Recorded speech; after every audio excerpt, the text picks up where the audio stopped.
Dans cette entreprise de la banlieue milanaise se fabrique un des trophées les plus convoités au monde. La coupe qui sera remise aux gagnants du mondial de football au Qatar. Un travail méticuleux, de longue haleine. C'est difficile car regardez, la coupe est surmontée d'un globe terrestre. On doit reproduire la géographie avec les détails voulus par le sculpteur. Le sculpteur qui l'a créé en 1970 travaillait ici. Le trophée est entièrement fait à la main par des ouvriers spécialisés. Comme Pietro, il a manipulé toutes les coupes du monde depuis celle du mondial de France 98. Je me sens tellement privilégié de pouvoir toucher cette coupe, surtout car pour moi c'est une tradition familiale.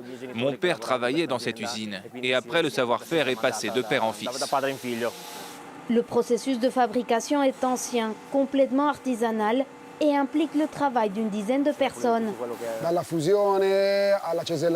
Il faut passer par la fusion des métaux, puis le cisaillement, le traitement chimique, la taille de la pierre et le fignolage des contours.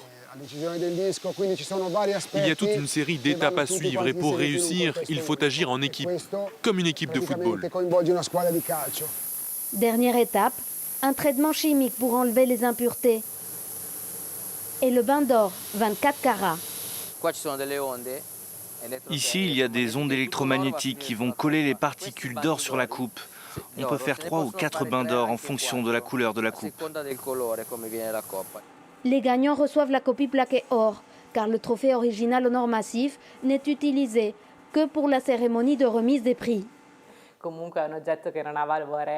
Après chaque mondial, on nous renvoie la coupe originale pour la maintenance. Et on voit bien que ça a été une coupe qui a été célébrée. Elle a des marques, des taches et des petites égratignures par-ci, par-là.